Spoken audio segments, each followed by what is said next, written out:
ചേർക്കും. On Monday, on Sunday, അല്ലേ, on Wednesday. ഇങ്ങനെ ഡേയുടെ ഫ്രണ്ടിൽ നമ്മൾ ഓൺ ചേർക്കും, ഡേറ്റിന്റെ ഫ്രണ്ടിൽ നമ്മൾ ഓൺ ചേർക്കും.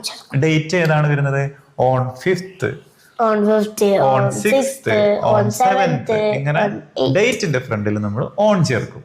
അപ്പോൾ ഡേറ്റും മാസം കൂടി വരികയാണെങ്കിൽ നമ്മൾ നേരത്തെ കണ്ടു ഓൺ തന്നെ പറയണം. അത് on 5th January, on 5th ഫെബ്രുവരി, ഇങ്ങനെയൊക്കെ പറയും.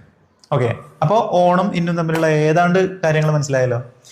ഇനി അറ്റ് എന്നുള്ളത് നമ്മൾ ഓൾറെഡി പറഞ്ഞു അല്ലേ, ഒരു പെർട്ടിക്കുലർ സ്ഥലം പറയാനായിട്ടും പറയും. പിന്നെ അതുപോലെ തന്നെ സമയത്തിന്റെ ഫ്രണ്ടിൽ നമ്മൾ അറ്റ് തന്നെ ചേർക്കും.